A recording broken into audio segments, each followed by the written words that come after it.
अमीर और गरीब की बेटी की रजवाड़ी ससुराल में करवा चौथ थाली और ड्रेस। अरे आशा जी, देखिए ये लड़की बहुत ही अच्छे परिवार से है, सुंदर है और आपके रजवाड़ी खानदान के लिए ठीक रहेगी। मम्मी, ये लड़की मुझे भी अच्छी लग रही है बड़े भैया के लिए। हाँ, लड़की तो कद काठ रंग रूप में ठीक लग रही है बड़े पोते के लिए। तभी वहाँ पर घर का बड़ा बेटा विक्रम आता है, जिसने सिर पर रजवाड़ी टोपी, बदन पर कुर्ता पजामा, पैरों में नुकीले जूते पहने हुए होते हैं और बदन पर महंगे महंगे आभूषण लदे हुए होते हैं। ये क्या, आप लोग मेरे लिए लड़की पसंद कर रहे हैं और मुझे बताया भी नहीं? पंडित जी, आप बुरा मत मानिएगा, पर आप अभी यहाँ से जाइए, मुझे अपने माता पिता से कुछ आपसी बातें करनी है। अरे जी, अच्छा ठीक है, मैं चलता हूँ। ये बात आप पहले ही घर में सुलटा लेते, मेरा फालतू समय ही खराब किया आप लोगों ने। इतना कहकर पंडित वहां से चला जाता है। क्या हुआ विक्रम डिगरा, आपको हमसे क्या बात करनी थी जो आपने पंडित जी को यूं ही भेज दिया? वो आपके लिए लड़की दिखा रहे थे। पर मासा, मैं पंडित जी की पसंद की लड़की से शादी नहीं कर सकता, क्योंकि मैं किसी और लड़की को पसंद करता हूँ और उसी के साथ शादी करना चाहता हूँ।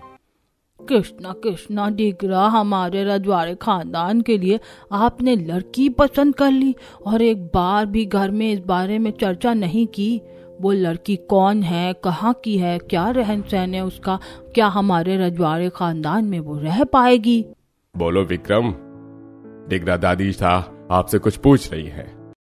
हाँ दादी साहब, लड़की जो मैंने पसंद की है वो एक अमीर परिवार से है और रहन सहन भी उसका ठीक ठाक है। बाकी कुछ चीज वो शादी के बाद सीख जाएगी, शहर में ही पली बड़ी है वो।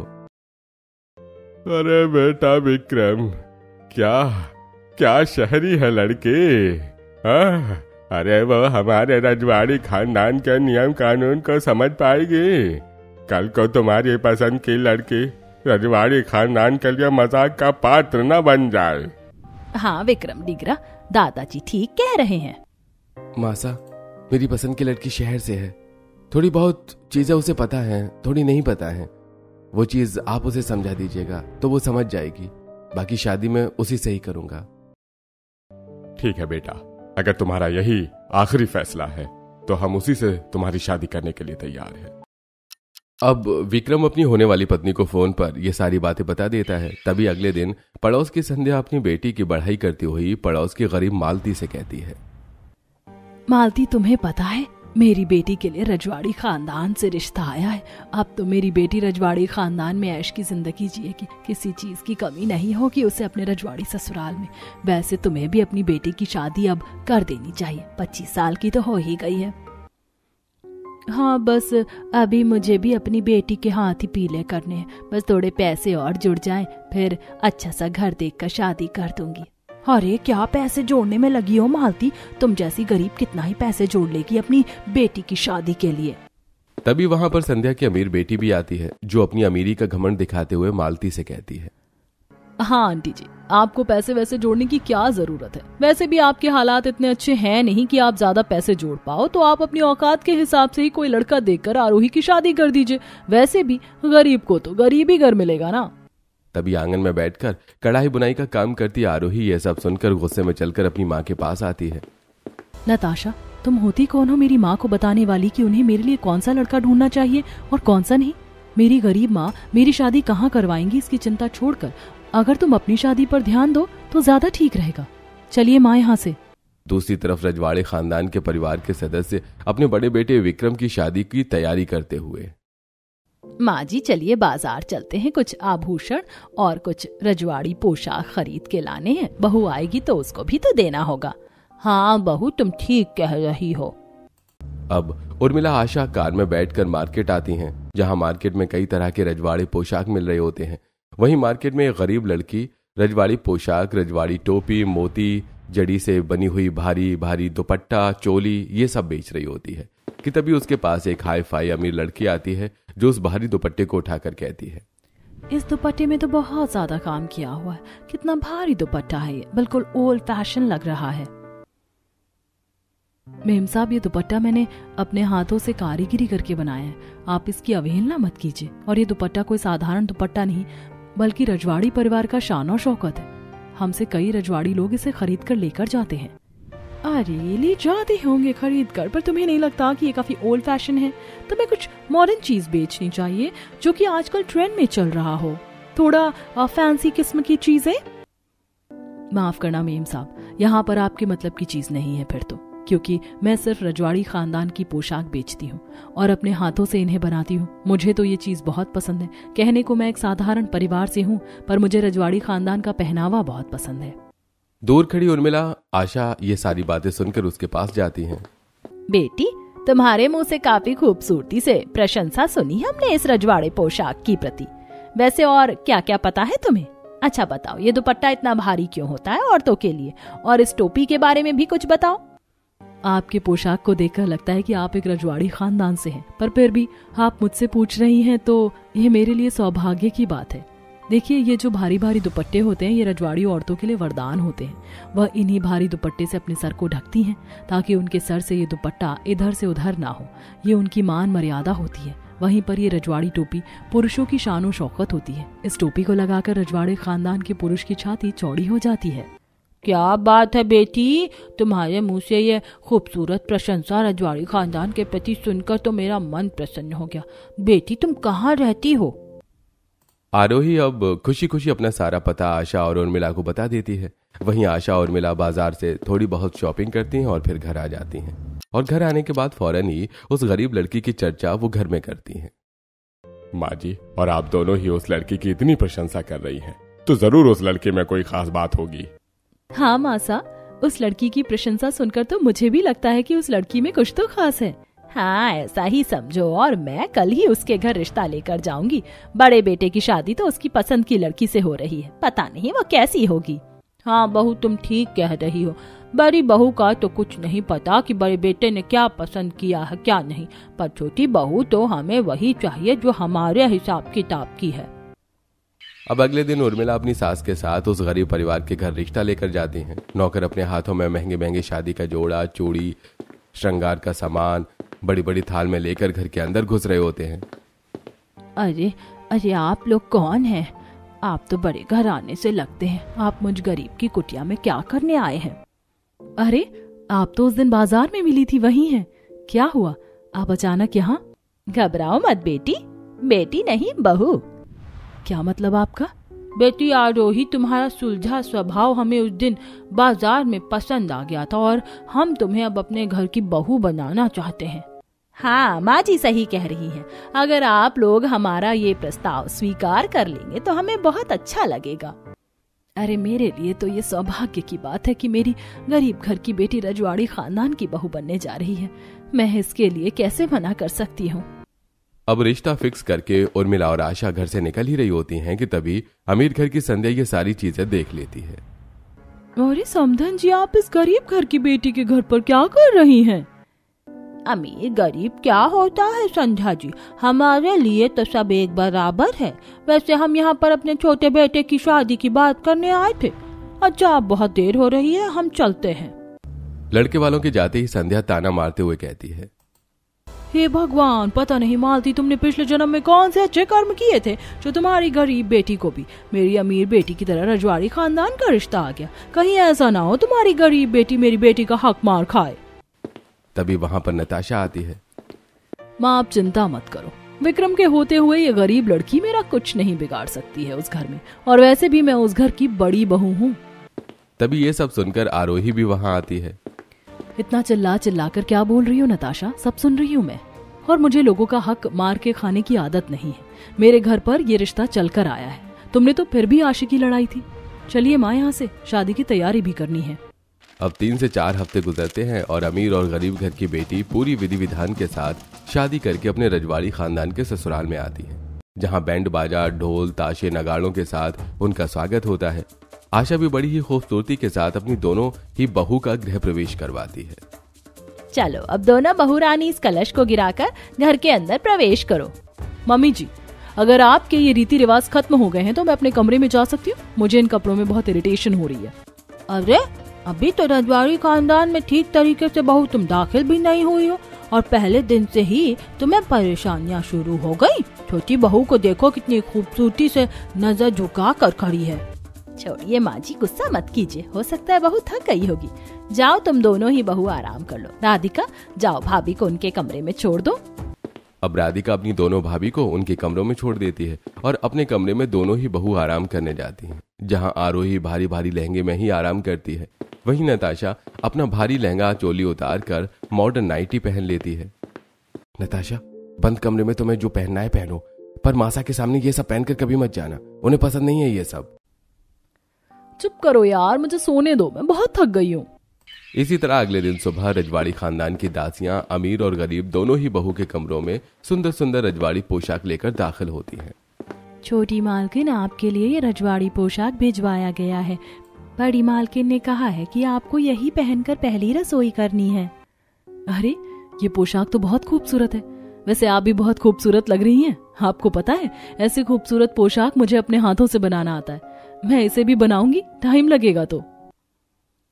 जी बिल्कुल बनाइएगा, अब आप तैयार हो जाइए। दूसरी तरफ दूसरी दासी नताशा के कमरे में रजवाड़ी पोशाक लेकर दाखिल होती है। बड़ी मालकिन, आपके लिए ये पोशाक भिजवाया गया है, आप इसे पहन लीजिए। इसे पहनकर आपको आपकी पहली रसोई करनी है। ये क्या पोशाक लगा रखा है? ऐसा लग रहा है आर्मी में हूँ और जंग लड़ने जा रही हूँ। मैं ये ओल्ड फैशन पोशाक नहीं पहनूंगी। अब आप जा सकती हैं यहाँ से। अब कुछ देर बाद अमीर और गरीब दोनों ही बहू तैयार होकर सबके सामने आती हैं, जहां घर के बड़े बुजुर्ग छोटे बड़े सब खड़े होते हैं। और गरीब बहू ने सुंदर रजवाड़ी लहंगा चोली, सिर पर घूंघट, बालों में गजरा, बदन पर गहने पहने हुए होते हैं। वहीं पर अमीर बहू स्टाइलिश साड़ी पहनकर वहां खड़ी होती है, जिसके ब्लाउज स्लीव्स कंधे तक गिरे हुए होते हैं और आंचल भी काफी पतला होता है। सिर पर घूंघट भी नहीं होता, जिसे देखकर घर के बड़ों की नजरें शर्म से झुक जाती हैं। अरे और मिला जी, अरे ये बड़ी बहू कैसे अभद्र कपड़ों में खड़ी है। मैं यहाँ थोड़ी देर और खड़ा रहा तो मेरी मान मर्यादा पर ही उंगली उठ जाएगी। मैं यहाँ से जा रहा हूँ। आशा जी, मैं भी यहाँ से जा रहा हूँ। सबके जाने के बाद, नताशा तुमने ये कैसे कपड़े पहने हैं? मैंने तुम्हें समझाया था ना कि हमारे रजवाड़ी खानदान में कैसे कपड़े पहने जाते हैं, और तुमने कहा भी था कि तुम वैसे ही कपड़े पहनोगी। वो मैंने तुमसे फेक प्रॉमिसेस किए थे विक्रम, ताकि मैं तुम्हारे इस अमीर रजवाड़ी खानदान की बहू बन पाऊं और अपने सोशल मीडिया पर शो ऑफ कर पाऊं, क्योंकि मैंने बहुत सुना है रजवाड़ी खानदान के बारे में। पर अब तो शादी हो गई है और अब मैं वैसे ही रहूंगी जैसे मैं शुरू से रहती थी। बहू, तुम्हारी शादी हो गई है तो तुम्हें अब अपने ससुराल वालों की बात माननी ही होगी। मैं किसी कीमत पर नहीं मानने वाली। मैं जैसी हूँ वैसी ही रहूंगी और अपने पसंद के कपड़े ही पहनूंगी। आप ऐसे क्यों बात कर रही हैं जेठानी जी माँ जी से? वह आपसे कितनी बड़ी हैं और आपको सही तो कह रही हैं। रजवाड़ी खानदान का पोशाक हमारे लिए अब मान मर्यादा है। एक सेकंड, तुम जैसी गरीब लड़की को मुझे मान मर्यादा बताने की जरूरत नहीं है। तुम्हारे साथ कई साल गुजारे मैंने, और मुझे अच्छे से याद है कैसे तुम फटे पुराने सूट में कई साल निकाल देती थी, और आज तुम मुझे रजवाड़ी खानदान के पोशाक के बारे में बता रही हो। बड़ी बहू, वो छोटी बहू का अतीत था, तुम्हें उसे कुरेदने की जरूरत नहीं है। अब वह इस घर की बहू है और मान मर्यादा में है, तो हमारे लिए वही सही है। आई डोंट केयर आपके लिए कौन सही है कौन गलत, मुझे फर्क नहीं पड़ता। माई लाइफ माई रूल्स, मुझे डिस्टर्ब मत कीजिए, अब मैं आराम करने जा रही हूँ। इतना कहकर नताशा वहां से चली जाती है। वहीं आरोही अपने पहली रसोई का खाना बनाती है और सबको खिलाती है। सभी लोग खाने की बहुत तारीफ करते हैं। आरोही जी, आपने खाना बहुत अच्छा बनाया है। ये दाल बाटी चूरमा, मट्ठे आलू की सब्जी, लहसुन मिर्च की चटनी, बाजरे की रोटी, ठंडी ठंडी लस्सी बहुत अच्छी बनी है। हाँ भाभी, मुझे तो लगता है कि शादी से पहले मुझे आपसे कुकिंग सीखनी पड़ेगी। आपने इतना अच्छा खाना बनाया है। हाँ, क्यों नहीं, मैं सिखा दूंगी आपको, आप निश्चिंत रहिए। इतना भी कुछ खास नहीं बनाया इसने खाना जो ये लोग इतनी तारीफ कर रहे हैं। मुझे तो बाहर की मैगी, नूडल्स, पिज्जा, पास्ता खाने का मन कर रहा है। अब सभी लोग पहली रसोई का नेक आरोही के हाथ में देते हैं। ये लो बहू, ये कुछ पैसे हैं, इसे नेक के तौर पर अपने पास रखो। ये लो बहू, मेरी तरफ से भी कुछ पैसों का नेक, और मेरी तरफ से ये सोने का हार। बहू, मेरी तरफ से ये महंगे रजवाड़ी पोशाक तुम्हारे लिए। अरे इन सब की क्या जरूरत थी माँ जी। अब आरोही को नेक मिलता देखकर नताशा अंदर ही अंदर जलने लगती है। तभी आशा कहती है, चलो, पहली रसोई की रस्म तो कर ली आरोही बहू तुमने, पर मुंह दिखाई के रस्म में दोनों ही बहू को शामिल होना है। कल तुम्हारी मुंह दिखाई की रस्म है। चलो शुक्र है गॉड ने मुझे दूसरा ऑप्शन तो दिया। देखना, मुंह दिखाई की रस्म में तो सारे तोहफे मैं ही बटोरूंगी और ये गरीब मेरा मुंह ताकेगी। इसी तरह अगले दिन अब दोनों ही बहू की मुंह दिखाई की रस्म होती है, जहां एक बार फिर आरोही ससुराल से मिली एक सुंदर सी रजवाड़ी स्टाइल में भारी लहंगे वाली साड़ी, सिर पर दुपट्टा, गहने जेवर में साज श्रृंगार करके सबके सामने आती है। वहीं पीछे से अमीर बहू नताशा स्टाइलिश साड़ी पहनकर आती है, जो कि स्लीवलेस होती है। सिर पर भी कोई घूंघट नहीं होता, न बदन पर गहने होते हैं। मेहमानों की नजर भी सबसे पहले नताशा के अभद्र कपड़ों पर ही जाती है, जिसे देखकर वो भड़कते हुए कहते हैं, अरे बाप रे, रजवाड़ी खानदान की बहू ने कैसे कपड़े पहन रखे हैं। सही कह रही है सुमित्रा तुम। आशा जी, आज आपकी बहू की मुंह दिखाई की रस्म में आज के दिन आपकी बहू को ऐसे कपड़े शोभा नहीं दे रहे। क्या आपने अपनी रजवाड़ी खानदान की बहू के लिए कोई रजवाड़ी कानून नहीं बनाए हैं, जो वो ऐसे खुलेआम घूम रही है फैंसी कपड़ों में? बड़ी बहू, ये क्या तमाशा लगा रखा है तुमने? जाकर अपने कपड़े बदल कर आओ। क्या बुराई है दादी सास इन कपड़ों में? अरे जिसको देखना है वो मुझे ऐसे ही देखे, वरना ना देखे, मुझे कोई फर्क नहीं पड़ता। अरे बहू के शब्दों में तो सरासर हमारी बेइज्जती हो रही है। पहले पता होता तो हम यहाँ आते ही नहीं। अरे छोड़ो, तुम वहाँ देखो छोटी बहू कितने संस्कारी कपड़ों में अपने रजवाड़े खानदान की मान मर्यादा बनाए बैठी है। हाँ, छोटी बहू तो बहुत खूबसूरत लग रही, किसी की नजर ना लगे। साज श्रृंगार भी बिल्कुल रजवाड़ी खानदान जैसा है। आशा जी, इसे कहते हैं रजवाड़ी खानदान की बहू। ये लो बहू, अपनी मुंह दिखाई का तोहफा पकड़ो। जी बहुत बहुत शुक्रिया। अब रिश्तेदार मुंह दिखाई की रस्म खत्म करके वहां से चले जाते हैं। बड़ी बहू, ये सब क्या है? हम तो तुम्हें समझा समझा कर थक गए, पर शायद तुम्हें हमारी बात समझ नहीं आ रही है। सच में भाभी, आप ऐसे कपड़ों में क्यों आई थी? अपनी मुंह दिखाई पर सभी लोगों ने आपकी बेइज्जती की है और छोटी भाभी की तारीफ। आपको उनकी तरह ही तैयार होना चाहिए था। अगर आप उनकी तरह तैयार होती तो आपकी भी तारीफ होती। नंद जी, आपको लगता है कि अब मुझे फैशन सेंस अपनी 2 कौड़ी की गरीब देवरानी से सीखना होगा? ये गंवार है, इसलिए इसको ये भारी भरकम कपड़े पहनना पसंद है। मैं पढ़ी लिखी एजुकेटेड लड़की हूँ, इसलिए मुझे स्टैंडर्ड मेंटेन करके चलने की आदत है। आप लोग रहिए अपने रीति रिवाज में, मुझे मत सिखाइए ये सब। इतना कहकर नताशा वहां से चली जाती है।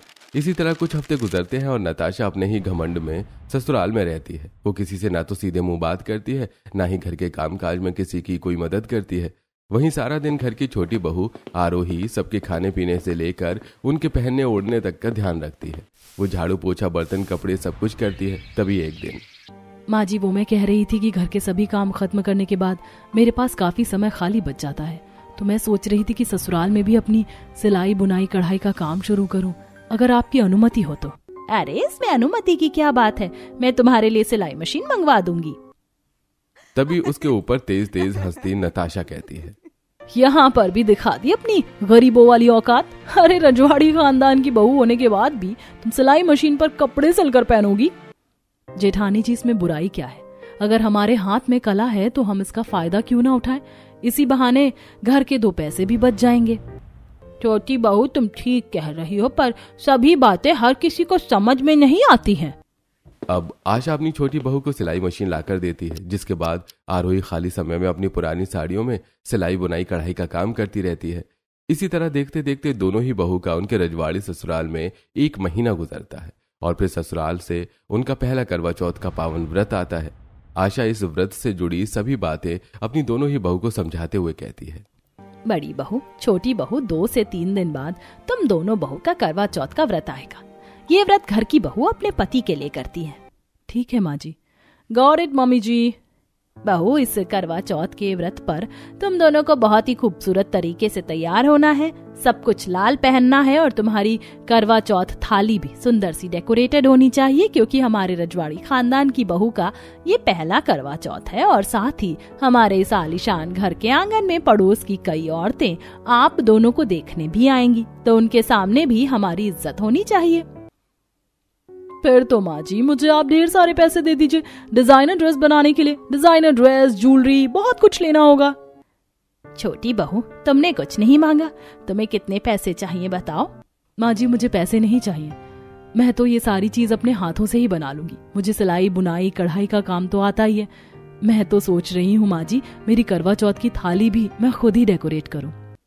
ठीक है बहू, वैसे हमारी तरफ से कोई जबरदस्ती नहीं है। अगर तुम चाहो तो पैसे लेकर अपनी चीज बाहर से भी खरीद सकती हो। नहीं माँ जी, मैं अपने हाथ से ही करूंगी सब कुछ।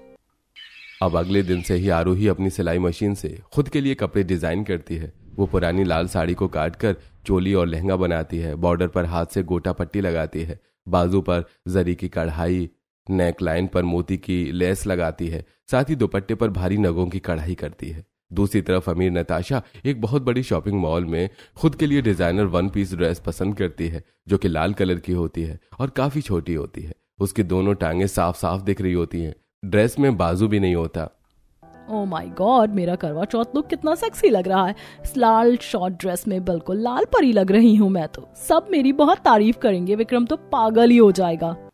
इसी तरह अगले दिन नताशा एक बहुत बड़ी ज्वेलरी शॉप में आती है और अपने लिए डायमंड का लाइट वेट नेकलेस पसंद करती है और हाथों के लिए भी सिंपल बैंगल्स लेती है।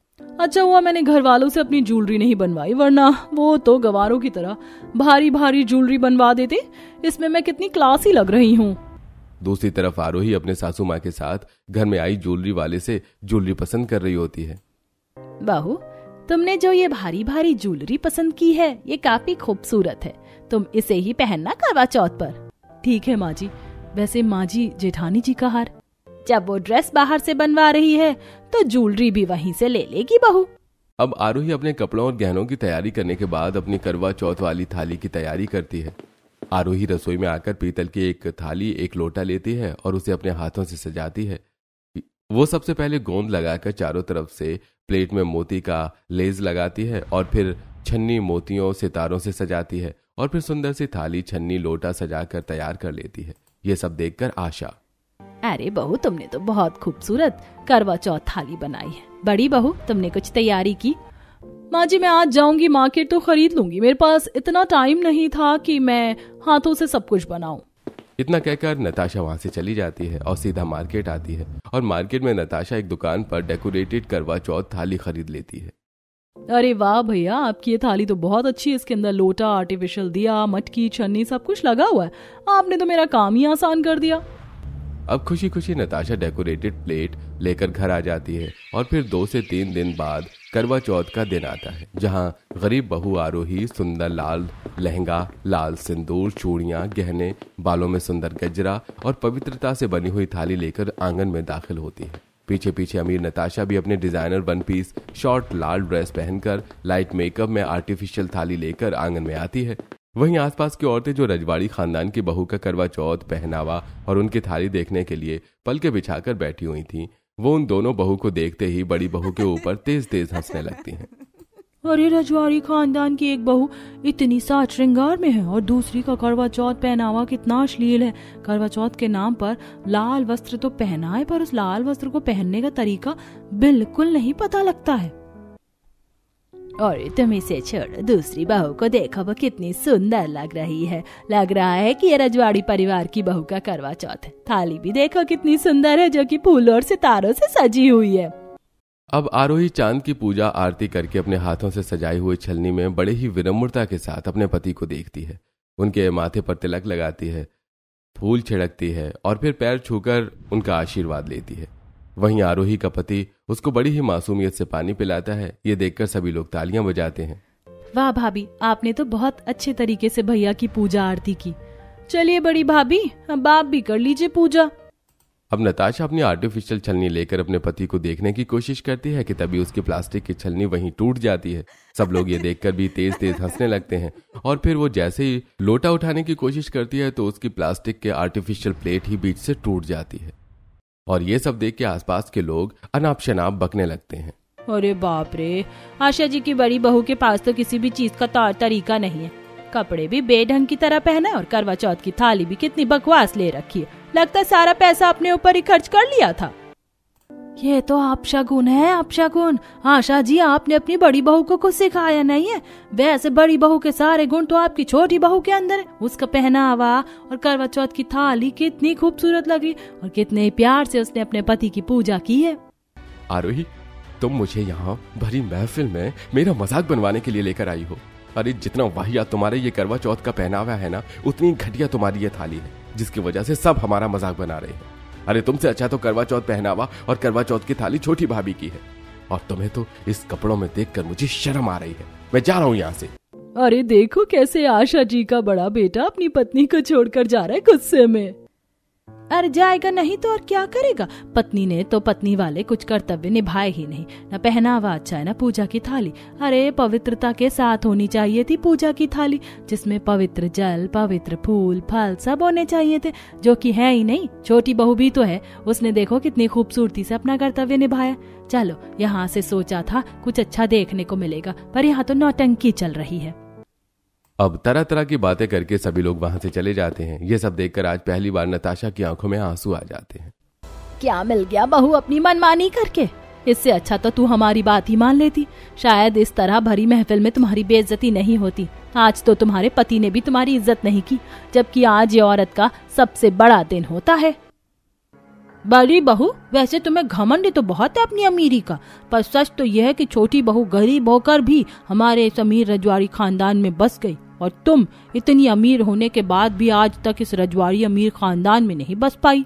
आप लोग ठीक कह रहे हैं। आज मेरा घमंड टूटकर चकनाचूर हो गया, और आज मुझे भी एहसास हो गया कि मेरी गरीब देवरानी ही मुझसे हर चीज में अमीर है। मैं आप लोगों से माफी मांगती हूँ, मुझे माफ कर दीजिए। अगर आज मैंने आप लोगों की थोड़ी सी भी राय ले ली होती तो आज मेरी इतनी बड़ी बेइज्जती नहीं होती। विक्रम, मुझे माफ करके एक मौका दे दो प्लीज। जेठ जी, वैसे तो मैं आपसे छोटी हूँ, मेरा हक नहीं है कि मैं आपको किसी बात का ऑर्डर दूं, पर एक छोटी सी गुजारिश है कि आप जेठानी जी को माफ कर दीजिए। अब बड़ी ही मासूमियत से मांगी गई नताशा की यह माफी रजवाड़ी खानदान के परिवार का दिल छू लेती है, और वो उसे बड़ी ही विनम्रता के साथ माफ कर देते हैं। जिसके बाद नताशा फिर से एक दूसरा सुंदर सी रजवाड़ी स्टाइल साड़ी पहनकर अपने पति का करवा चौथ पूजन करती है। चलिए भाभी, आपका भी करवा चौथ पूजन पूरी विधि विधान के साथ अब संपन्न हो गया। चलिए सब तालियां बजाइए। Thank you. अब इस ट्रेजेडी के बाद नताशा हमेशा हमेशा के लिए अपनी मनमानी करना छोड़ देती है और कुछ भी करने से पहले बड़ों की राय लेती है, और वहीं अब वो अपनी गरीब देवरानी के साथ भी मिलजुल कर रहने लगती है।